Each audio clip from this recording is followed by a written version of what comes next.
Ella nació en Noruega, esos países muy al norte, países escandinavos, mucho frío, y nació en una familia luterana. Pero ella era más bien como agnóstica, o sea que no creía tanto en Dios, le parecía todo eso como superfluo, sin mucho fundamento. Y entonces ella comenzó pues a estudiar filosofía. Fue a Estados Unidos, ahí estudió filosofía y la mente comenzó a abrírsele, digamos, en la búsqueda de la verdad. Una vez ella estaba interesada en conocer más sobre un gran filósofo llamado Tomás de Aquino, que además es un santo católico. Y entonces tuve la oportunidad de ir a consultar a un dominico, un monje francés dominico, que la introdujo en el mundo de Tomás de Aquino. Y ella se deslumbró con la filosofía de San Tomás de Aquino. Y pues en ese proceso, en un momento, el dominico le propuso, ¿por qué no te conviertes y te haces católica? Y a ella no le gustó mucho eso, no estaba preparada para eso. Ella quería conocer la verdad, pero el tema de Dios no estaba como en su horizonte. Pero ya la semilla quedó ahí sembrada en el corazón de ella. Y al poco tiempo sintió como el deseo de más, de verdad, y se acercó a la Iglesia Católica. Fue a una misa, una Eucaristía, y ella experimentó ahí la presencia de Dios. Decía que se daba cuenta de cómo era posible que efectivamente Dios estuviera ahí presente en el altar, en el sagrario. Y aquella mujer sintió ese gran deseo de Dios, y su mente se fue abriendo hasta que al final aceptó ser católica, ser bautizada en la Iglesia Católica. Y así, esta mujer de un gran nivel intelectual, de mucha preparación, que ahora está casada, tiene varios hijos y que ha participado en muchos eventos internacionales, esta mujer, igual que Mesori, en su búsqueda de la verdad, encontró a Cristo, encontró a la Iglesia. Llegó a decir, me enamoré de la Iglesia Católica. Realmente la Iglesia Católica es bonita, es preciosa, es hermosa porque es la esposa de Cristo, es sin mancha, es inmaculada. Quizá otro testimonio que puede servirnos es el de una alemana. Ella es licenciada en física y en matemáticas. Ella cuenta en una entrevista que estaba alejada de la Iglesia Católica, pero que un día leyó una biografía de un escritor alemán sobre el fundador del Opus Dei. Y en esa biografía ella se fue impactando de lo que estaba leyendo ahí.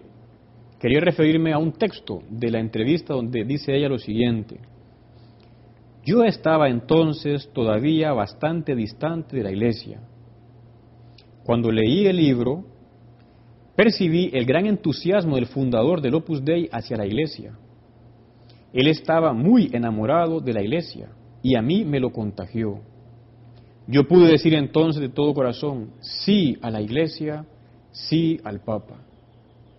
Tenemos el caso de esta mujer, siendo licenciada en física, en matemáticas, estando alejada de la Iglesia, lee un libro sobre la vida de un santo reciente, contemporáneo, percibe en este santo un gran amor por la Iglesia, y esta mujer se contagia de eso, y entonces decide encender su corazón y abrirlo a esa Iglesia fundada por Jesucristo. Ella se llama Petra Herold y está casada con su esposo Rolf. Tienen 4 hijos, viven cerca de Nuremberg. Bueno, es el testimonio de una mujer que se acercó a la Iglesia Católica.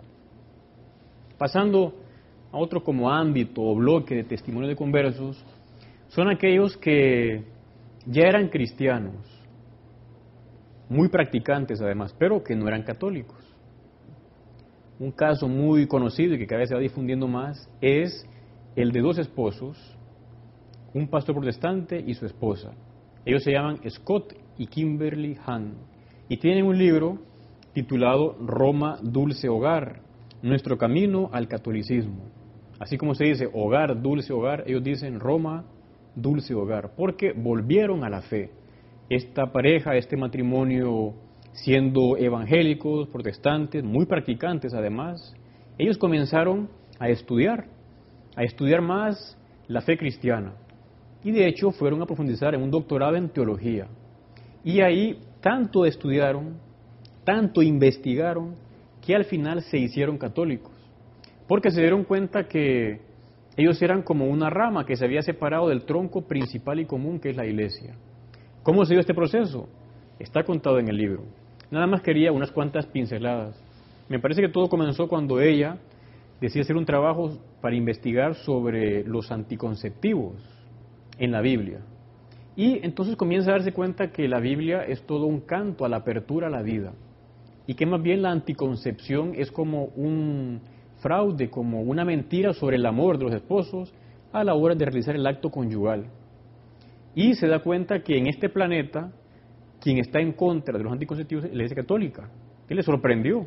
Que esa Iglesia Católica, toda así retrógrada, con esa iglesia con ideas rarísimas, hubiera acertado en este punto en el que la Biblia estaba también de acuerdo. Y le contó a su esposo. El esposo no creía, ¿cómo es posible que la iglesia...? Sí, él comienza a investigar y se dan cuenta que la Iglesia Católica tiene razón en ese punto. Él comienza a sospechar y decir, la Iglesia Católica, o sea, no todo lo que enseña es mentira, porque en este punto, pues, como que tienen la razón. Y el esposo investiga más y se da cuenta que los grandes reformadores protestantes, ellos todos tenían este punto de vista con la Iglesia Católica al inicio. Voy a leer un texto donde dice lo siguiente. Fue entonces cuando descubrí que todos los reformadores, Lutero, Calvino, Zwinglio, Knox, habían mantenido sobre esta cuestión la misma postura que la Iglesia Católica. Esto me perturbó aún más. La Iglesia Católica Romana era la única iglesia cristiana en todo el mundo que tenía el valor y la integridad para enseñar esta verdad tan impopular. O sea, le impactó a este pastor, una vez que le investigó, que la Iglesia Católica fuera la única iglesia cristiana en este mundo que mantuviera esta verdad. Bueno, él sigue investigando y comienza a ver si los pilares del protestantismo, que son la sola fe y la sola escritura, tenían base bíblica. Y en su investigación, él se da cuenta que no hay base bíblica para decir que solo con la fe vamos a salvarnos, y también para decir que solo con la Biblia es la única fuente de conocimiento. En el libro lo explica con más detalle, con lo cual se comenzó a derrumbar ahí toda su base en la cual él había sido creado, vivido siempre. Cuenta que en un momento, pues él fue a una misa católica. Dice que fue y ya no pudo dejar de ir. O sea, le impactó tanto la fuerza de la liturgia que sintió ahí. Él decía que iba con su Biblia, como los protestantes. La tenía al lado por si acaso le preguntaban algo. Y decía, la Biblia estaba a mi lado, pero de repente vi que estaba como enfrente, porque todo lo que se hacía en la liturgia católica tenía raíces en el Antiguo y en el Nuevo Testamento. Descubrió a Cristo en la Eucaristía y aquel hombre al poco tiempo se convirtió. Y eso que muchos le criticaron. Perdió su trabajo porque él se dedicaba a enseñar teología protestante. Pero aquel hombre fue coherente, él descubrió la plenitud de la verdad, dijo, no puedo seguir así, y dio el paso. Su esposa Kimberly, pues, aunque había comenzado ya, no le gustó, y fueron años un poco difíciles. Más adelante ella poco a poco se fue como ablandando y al final tenía el deseo de ser católica, pero había un obstáculo, y era la Virgen. Era la Virgen. Ella contaba que a veces iba a clases de catequesis para sus hijos en una parroquia católica y ahí rezaban el Ave María. Y comenta ella que ella no rezaba el Ave María porque no estaba segura de no ofender a Dios si lo rezaba. O sea, ella veía a la Virgen como un obstáculo. Un día su esposo le dice, no, la Virgen no es un obstáculo. La Virgen es la obra maestra de Dios. Piensa, un artista cuando hace una obra de arte y la expone, ¿él qué espera? Que la gente vaya a ver la obra de arte y que se goce en ella. Igual Dios. Dios ha hecho a la Virgen, a su Madre Santísima, y no se enoja si nosotros la veneramos y la queremos, porque es su obra de arte. También cuenta en el libro cómo una vez, cuando hizo la primera comunión, uno de sus hijos, pues fueron a confesarse, la primera confesión. Y una niña que estaba ahí, entró, se confesó y salió llorando. Y le dice, ¿pero por qué está llorando? Y la niña le dice, porque el padre me dejó de penitencia rezar el Ave María. No me lo sé.